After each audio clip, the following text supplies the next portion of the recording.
Hey everyone, and welcome back to Explain the Charts. Today, June 18th, 2025, we're diving into the QQQ, the Nasdaq ETF, to analyze its current state and what we can expect in the near future. First, let's take a look at the news affecting the market. The top stories are dominated by the ongoing tensions between Israel and Iran, with concerns about potential U.S. involvement. This geopolitical uncertainty is definitely weighing on investor sentiment, alongside weak U.S. spending data, which has sent oil prices soaring. We're also looking ahead to the Federal Reserve's monetary policy decision later today, which will heavily influence market direction.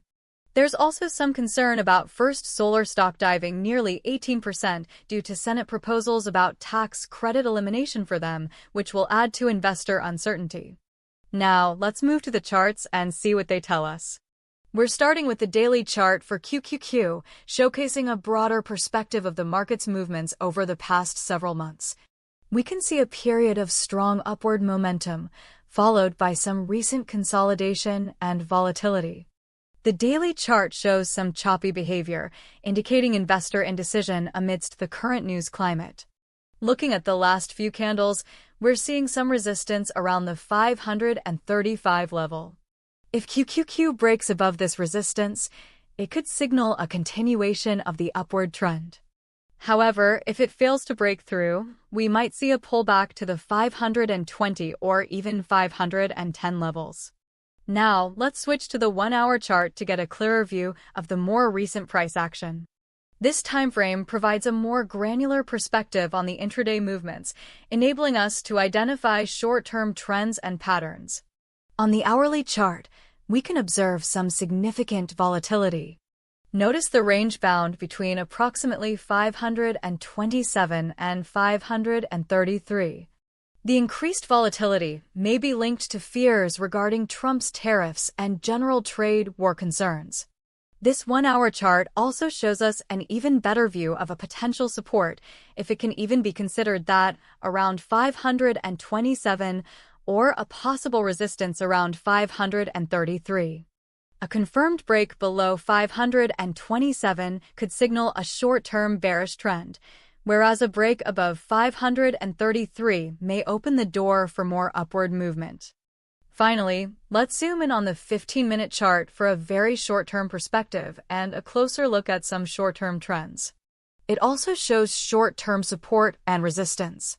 Zooming to the 15-minute timeframe shows more consolidation. On the 15-minute chart, we can see recent consolidation with some choppy behavior around the 530 level. This chart suggests that the market is currently waiting for a catalyst, like the Fed announcement, to make its next move. If the price breaks below 529, it could trigger a quick sell-off. Conversely, a break above 531 may lead to a short-term rally. With the Senate proposal for tax credit elimination, this could add to downward pressure. These events would reinforce a bearish outlook, suggesting a higher probability of a rate cut to stabilize the economy. Okay, let's recap. We have the ongoing geopolitical tensions and the upcoming Fed decision impacting market sentiment. Key price levels to watch are resistance around 535 on the daily chart, potential support around 527 on the 1-hour chart, and the consolidation range around 530 on the 15-minute chart. If QQQ breaks above 535, it could signal a longer-term bullish trend. Failing to hold 527 could lead to a significant pullback.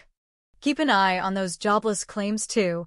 A higher-than-expected number will also likely add to downwards pressure. All this would lean bearish. It's crucial to monitor news developments and the Fed's announcement for confirmation of these potential scenarios. Remember to always manage your risk and trade responsibly.